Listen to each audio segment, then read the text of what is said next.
Hey guys, it's Robin and I'm here with some of my pony friends and they kind of look like pirates. Check them out.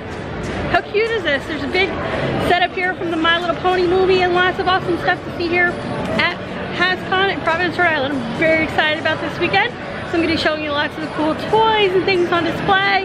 Hopefully I'm going to go to some panels and do lots of fun stuff today. I'm super excited.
Been hanging out at the My Little Pony area. That is super fun. So many cool pony toys and fun things like that.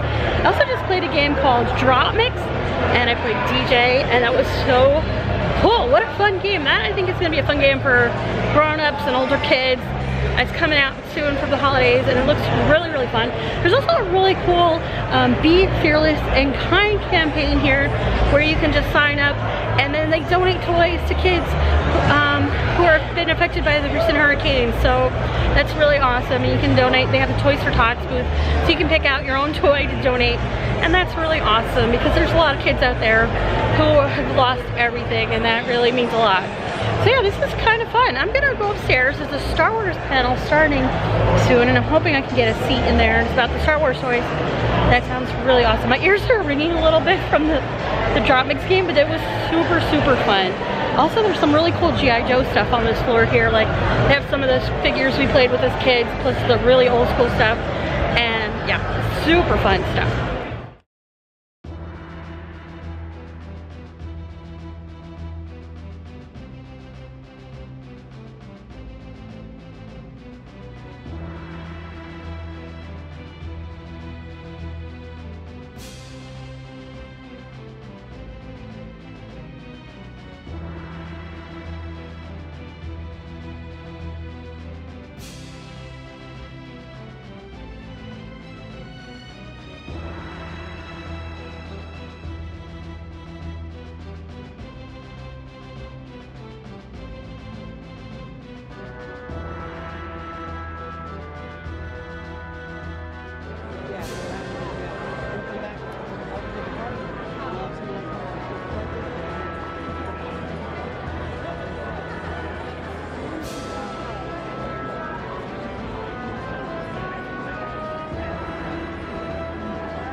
I give Steve the story outline. In other words, if Peter Parker lives with his aunt and he does this and that, and then he goes to wherever he went and the robber came and shot his uncle and he came back. I gave the whole story. And I said, now you draw it any way you want to. An artist in comics is very much like the director of motion pictures. The artist has a scene to draw. Let's say two people talking. Let's say it's Peter Parker talking to his aunt. Now that can be drawn any way. It could be the two of them just facing each other like that and talking. It could be a close-up of Peter with the aunt in the background. It can be an overhead shot looking down at them. There's a million ways to draw any one scene, and it's up to the artist to decide what is the most dramatic way. Luckily, all the artists I worked with were brilliant at that. Can you talk about creating the Hulk and what your inspiration was around? I'm trying to think what the inspiration was. If it was an inspiration. I had done all these other characters, and I wanted to get something really different. And I remembered I had always loved the movie Frankenstein with Boris Karloff. Remember that? Oh, yes. I always thought the monster was really the good guy. He didn't want to hurt anybody, but those idiots with clubs and torches were always chasing him up and down the hills. So I thought, why don't I get somebody who seems like a monster, but he's really a good guy, but nobody knows it. And you know, one thing led to another, and I love the name, the Hulk. And I made him, as usual, a scientist, something happens to him, and he turns into the Hulk when he gets angry. And the thing I like best in the television show, Bill Bixby loved saying that line, "You wouldn't like me when I'm angry." And that's how the Hulk came to be, because of Frankenstein. That's great. And I tell him the one with Thor, where he offers me a drink, where he's drinking something, and I want to sip, and he said, "This is too strong for you." And I said, "No, I'll drink it." So he gives me a sip, and in the next scene, they're carrying me out. Now, the reason that's my favorite, you probably never thought of this, so you're going to hear something now that you never thought of. It's my favorite because it was 2 scenes. So I'm hoping the next cameo might be 3 scenes. Pretty soon it'll be my movie, if you have the patience to wait. Oh, I think we all have the patience to wait. Speaking of movies, Marvel has now, you know, gone from 1 movie a year to 2 movies a year now. This year they're having 3 movies come out, and have so many incredible pieces of entertainment on the horizon. I wondered if you'd talk a little bit about Black Panther and the development of that character, because just understanding what that program's going to be like next year, I'm terribly excited for that. Well, the Black Panther is one of my favorites. First of all, I thought that black people weren't represented enough in the books. So I wanted a superhero who was black, but not the way you'd expect, you know, just some black guy who talks funny and dresses tough, but somebody that's really a hero, just like we do with a white character. And I think what we came up with the Black Panther is really great. I think people are gonna love this movie. The book has been selling well. Yes. And the actor is terrific, so it's going to start a whole thing, I think. I agree with you. And I'm very excited about that. The volume of Marvel entertainment that's on television now. And I think it's, you know, when you look at the way that comic books are written and put out, there's 1 comic a month. And particularly with a character like Daredevil, there's so many great creators like yourself that have done long runs of incredible stories on that book. I think having that character on Netflix is a great place for it. You can really take your time with the storytelling. It's a little overwhelming to me that, you know, we would see characters like the Inhumans now on television. Can you talk about the development of the Inhumans and how that came about? Well, the Inhumans, I love groups, just like the X-Men and the Avengers and the Fantastic Four, and I wanted a group. What happened just here? Did that man, is he authorized? He is authorized. Guard, security. Anyway, I wanted a group that was really different. So I figured the X-Men were just born that way. What if there's another group somewhere in Europe or somewhere that were born different than other people? And that was the Inhumans. And I gave them these ridiculous powers. And I think I wrote a good story. See, I can only tell the story is good if I enjoy reading it. After I've written a story, I read it. And I try to read it not like the guy who wrote it, but as if I'm just a person reading a story. And if I like it, I figure, well, I'm not that different than 1,000,000 other people, so 1,000,000 other people will like it. So I like the Inhumans, and you better like it and not prove me wrong. You've been able to envision things and make them come to life and have them blossom into incredible projects. And take the credit for what a lot of other people do. That I think a lot of people can take away an incredible lesson from your life experience. If you could go back and talk to the younger version of yourself, what kind of advice would you give yourself about being creative and being the best person you can be? Well, I wouldn't need the advice because I've already been creative and done it all. But you want an answer, and you'll be very frustrated if I don't give you an answer. So let me see if I can dream something up.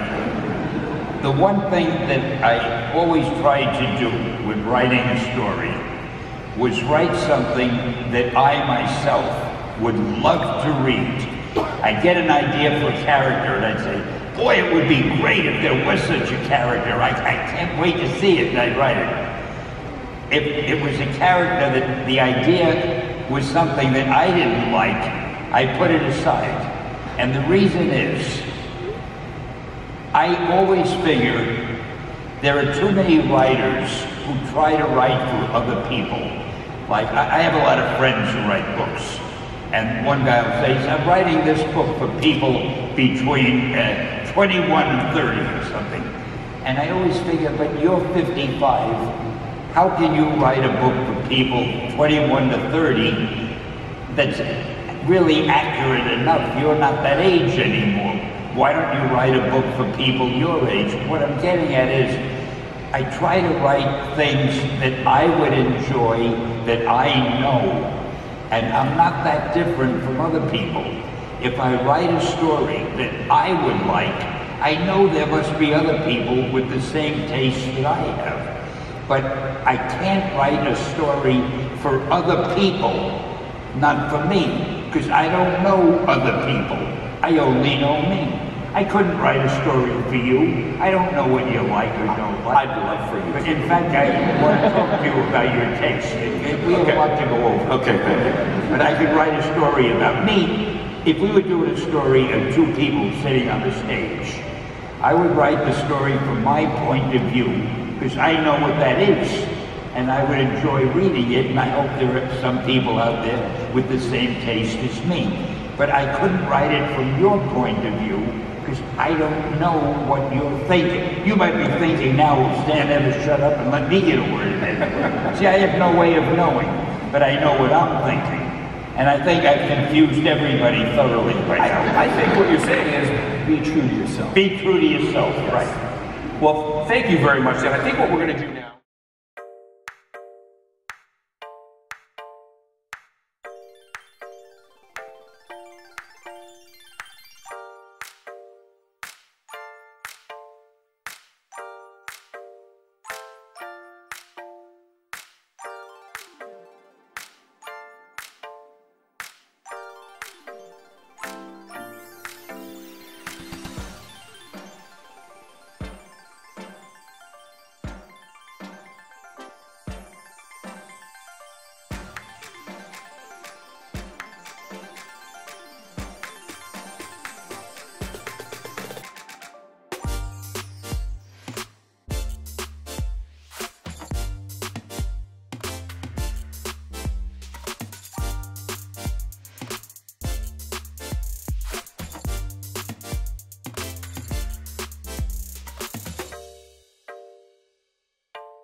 So day one of HasCon was pretty awesome.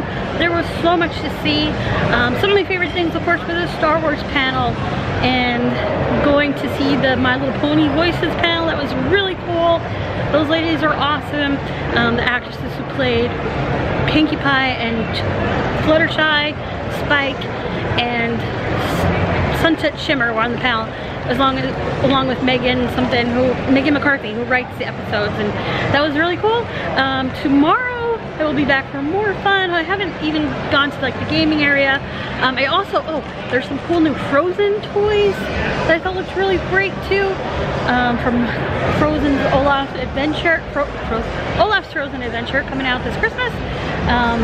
And that Beats game was really cool. I forgot what it's called, but you can hear it in the background here. And it's just been a lot of fun. Oh, and I just stopped by the new the LPS section, which is cute, and Play-Doh, and there's just so many cool things here. It's been so much fun. I'm exhausted. I think I'm gonna go and try to walk around. It's the Capitol building now. Thanks so much for hanging out with me at HasCon. There's gonna be some videos over here for you to check out, as well as a little circle that looks like my face that you can hit to subscribe, and you can follow us on Facebook, Instagram, Twitter. Thanks so much for watching, and thanks for being awesome. I'll be back tomorrow with day 2 of HasCon. Bye!